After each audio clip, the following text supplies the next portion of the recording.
صلی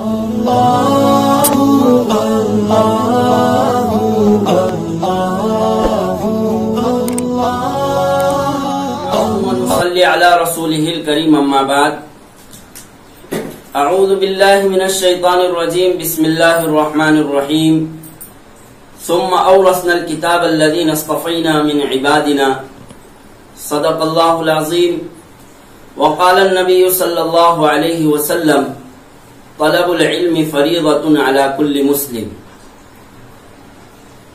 ناظرین کرام،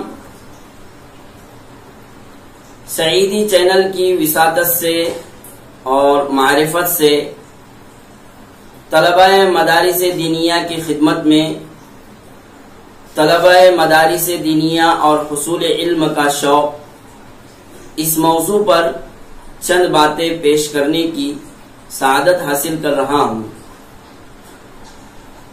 علم ایک نور ہے جو انسان کو ہدایت کے راستے کی طرف رہنمائی کرتا ہے۔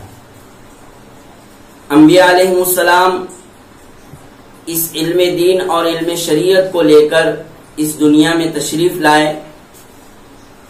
اور اسے لوگوں میں تقسیم کیا۔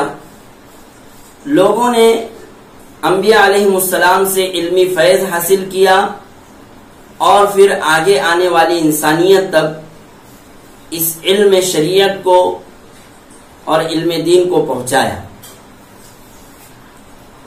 انبیاء علیہ السلام کی یہ علمی میراث آج بھی ان مدارس کے ذریعے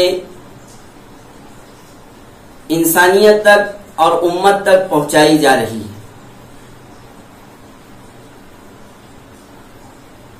ان مدارس میں پڑھانے والے اساتذہ اور پڑھنے والے طلباء قال اللہ اور قال رسول کی صدائے بلند کر کے قرآن اور سنت کے علم کو امت تک پہنچانے کی سعی اور کوشش میں لگے ہوئے ہیں۔ طلباء مدارس کی خدمت میں آج کی اس نشست میں چند ہدایات اور چند باتیں بطور نصیحت پیش خدمت ہے۔ طالب علم کی شان کیا ہونا چاہیے؟ اللہ تعالیٰ نے قرآن پاک میں ارشاد فرمایا ثم اورثنا الکتاب الذین اصطفینا من عبادنا، کہ ہم نے اپنی کتاب کا وارث اپنے بندوں میں سے ان لوگوں کو بنایا جو ہمارے چنے ہوئے اور منتخب ہیں۔ گویا کہ اس علم دین کے لیے ان مدارس میں پڑھنا اور پڑھانا یہ من جانب اللہ ہمارا انتخاب ہے۔ حضرت سفیان ثوری رحمۃ اللہ علیہ فرماتے ہیں کہ طالب علم اگر حصول علم کی نیت میں صحیح ہو، سچا ہو، تو طالب علم سے افضل کوئی نہیں۔ بعض حضرات نے فرمایا ہے کہ اللہ تعالی جب کسی عام بندے سے خوش ہوتے ہیں تو اس کے لیے جنت میں ایک گھر بنا دیتے ہیں، لیکن جب اللہ تعالیٰ کسی طالب علم سے خوش ہوتے ہیں تو جنت میں اس کے لیے ایک شہر آباد کر دیتے ہیں۔ اور یہ بھی آپ نے سنا ہوگا حدیث پاک کہ طالب علم کے لیے فرشتے اپنے پر بچھا دیتے ہیں۔ حقیقی طالب علم کی مثال کیا ہونا چاہیے؟ حضرت پیر ذوالفقار نقشبندی مد ظلہ العالی نے حقیقی طالب علم کی مثال پیش کرتے ہوئے فرمایا کہ جیسے اسفنج ہوتا ہے اور اس اسفنج کو جب پانی میں ڈالا جاتا ہے تو وہ پانی کو چوس لیتا ہے، ایسے ہی ایک حقیقی طالب علم کی شان یہ ہوتی ہے کہ جب وہ اپنے اساتذہ کے پاس بیٹھتا ہے تو اپنے اساتذہ کی ایک ایک بات کو مکمل انہماک اور طلب اور رغبت کے ساتھ اخذ کرتا ہے اور سنتا ہے۔ ایسے ہی طالب علم کی حقیقی مثال پیش کرتے ہوئے حضرت نے فرمایا کہ جیسے شدت کی گرمی میں اور سخت گرمی میں ایک پیاسا انسان کتنی طلب کے ساتھ اور رغبت کے ساتھ پانی پیتا ہے، اس سے کئی زیادہ ایک حقیقی طالب علم وہ ہوتا ہے جو اپنے اساتذہ سے پوری تڑپ اور طلب کے ساتھ علم کا حصول کرتا ہے، علم کو سیکھتا ہے۔ ہم یہاں پر اپنے اکابرین میں سے بعض حقیقی طالب علم کی چند مثالیں بلکہ واقعات سنتے ہیں۔ آپ نے نام سنا ہوگا حضرت مولانا حسین احمد مدنی رحمت اللہ علیہ کا۔ جنگ آزادی کے موقع پر حضرت تحریک آزادی کے لیے گاؤں گاؤں تشریف لے جاتے، آپ کے جلسے ہوتے اور تحریک آزادی کے لیے آپ کے بیانات ہوتے، تقریریں ہوتی۔ پھر آپ جلسوں سے اور تقاریر سے فارغ ہو کر دیر رات دارالعلوم دیوبند میں تشریف لاتے، طلبہ آپ کے انتظار میں رہتے۔ طلبہ دیوبند نے دربان سے اور واچمین سے کہہ دیا تھا کہ جس وقت بھی حضرت تشریف لائیں گے ہمیں اطلاع کر دینا۔ چنانچہ جس وقت حضرت تشریف لاتے دارالعلوم دیوبند میں اور تہجد سے فارغ ہوتے تو طلبہ آپ کے پیچھے کتابیں لے کر کھڑے رہتے اور فوراً حضرت سے بخاری شریف کا درس لیتے، بخاری شریف کا درس حاصل کرتے اور رات میں بھی بیدار رہتے۔ یہ ایک حقیقی طالب علم کا واقعہ ہے۔ ایسے ہی ایک واقعہ علامہ ابن تیمیہ رحمت اللہ علیہ کے ایک تلمیذ اور شاگرد کا ہے کہ جب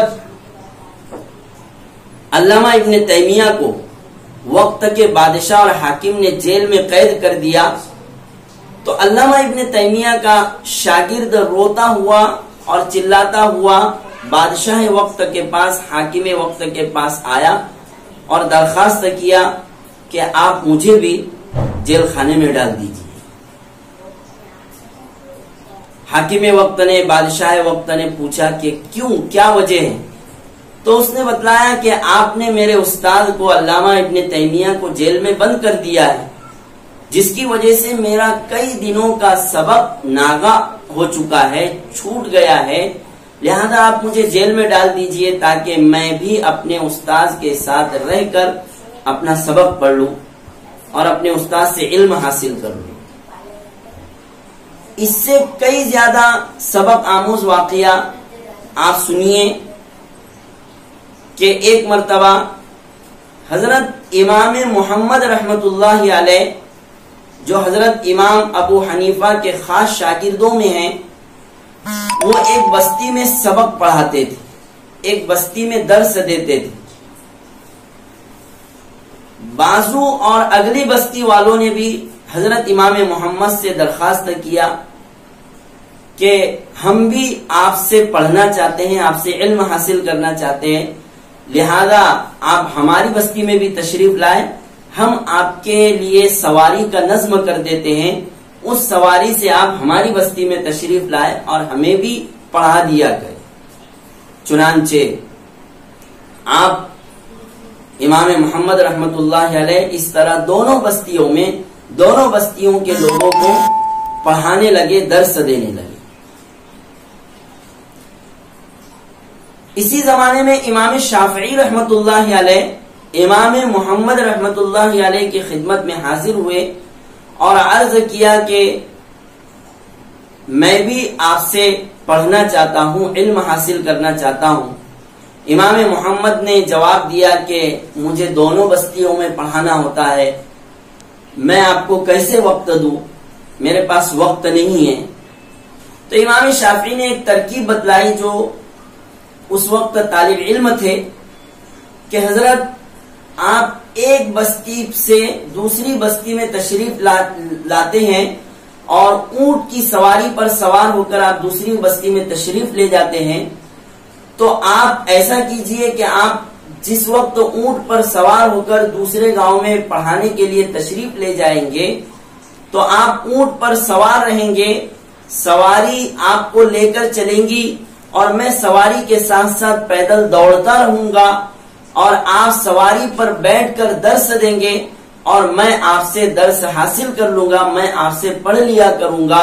اس طرح آپ کا سفر بھی طے ہوگا اور میرا علم حاصل کرنا اور میرا پڑھنا بھی حاصل ہو جائے گا. تو اس طرح دونوں باتیں حاصل ہو جائے گی. یہ دیکھیے امام شافعی کا یہ سچا اور حقیقی واقعہ ہے طلب علم کا. آپ اندازہ لگا سکتے ہیں کہ تاریخ انسانیت میں طلب علم کا ایسا سچا واقعہ ملنا مشکل ہے.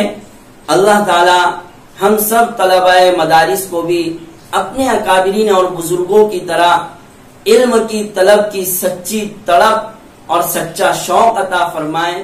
وما علینا الا البلاغ.